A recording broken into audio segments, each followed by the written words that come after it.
In this video, I'm going to share 7 tips of how you can overcome perfectionism in your art.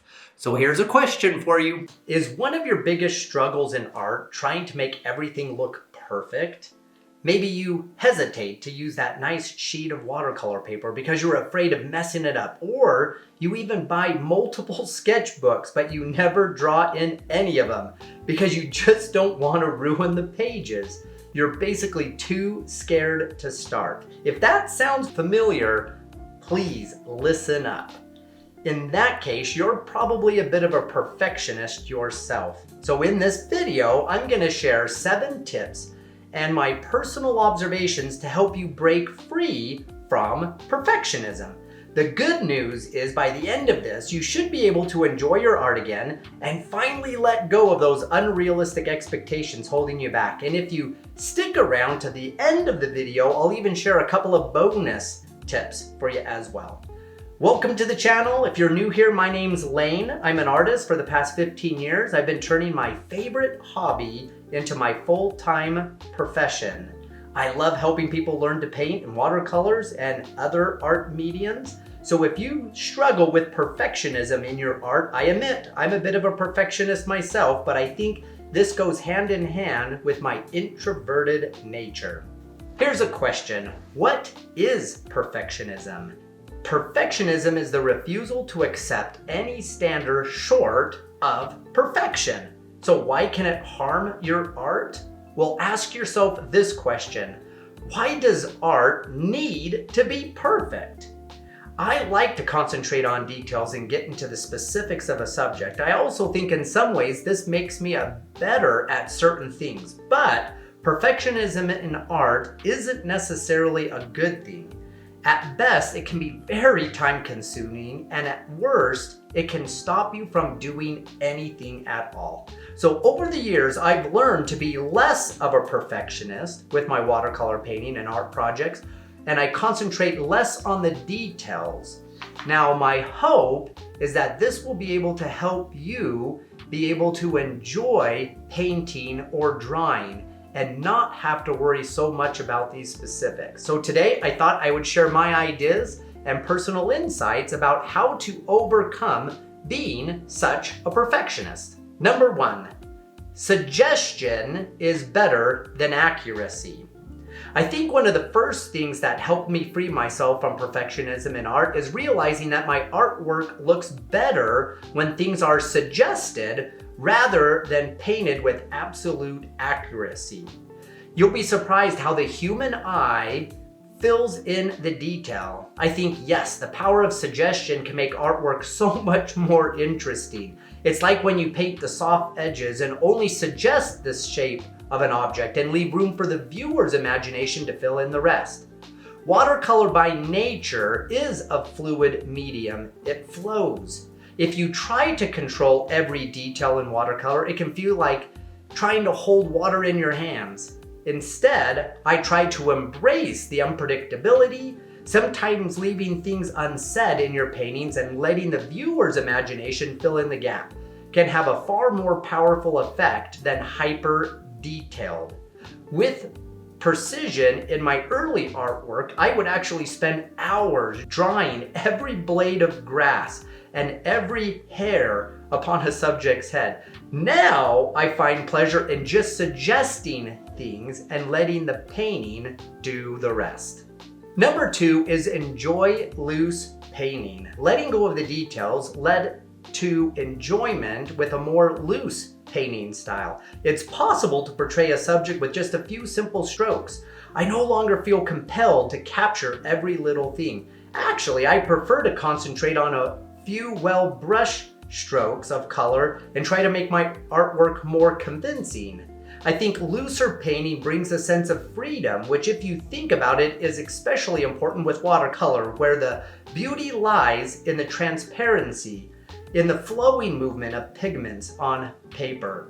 So instead of aiming for perfection, try to use a bigger brush than you think you'll need. It naturally forces you to paint broader brush strokes, focus on the overall shape rather than getting caught up in the tiny details. You could also try limiting your palette to just a few colors to keep things simple. Not only will this improve your color harmony of your painting, it also avoids overthinking your color mixing, and you just let the water do some of the work for you. Allow the colors to blend and flow on the paper. That unpredictability is part of the magic of watercolor.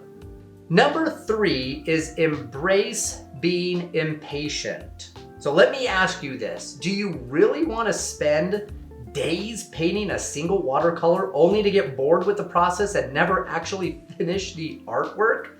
I used to, but not anymore. These days, I like my paintings to progress pretty quickly. Like I want to see a finished result in 1 or 2 painting sessions. So yes, I admit, I'm pretty impatient a lot of the time. Impatience, some might see as a negative, but it can also lead to positive outcomes.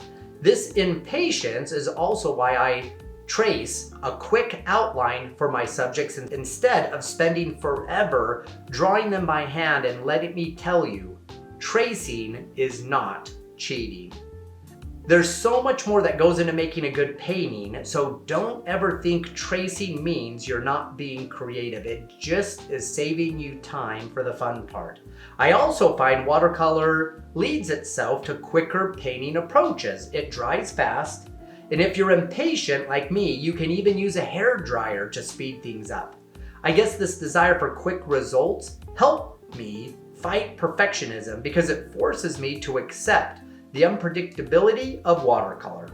Number 4 is perfectionism versus being gentle with yourself.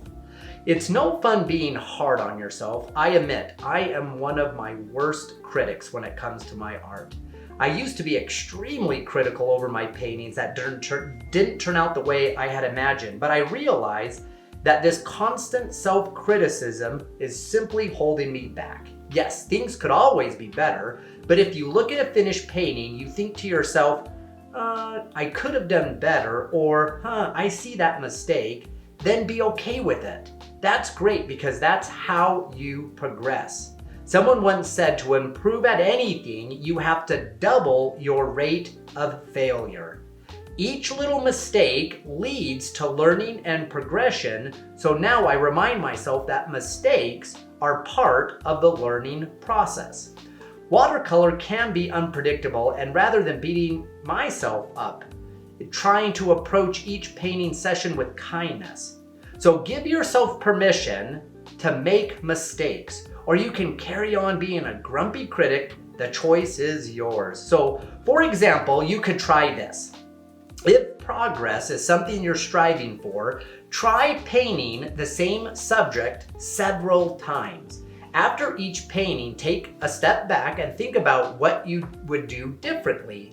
Then paint the same subject again, keeping those observations in your mind. It might just change the colors, soften an edge, or make the watercolor mix more transparent. And by doing this, you'll be able to be more gentle with yourself and be less of a hard critic.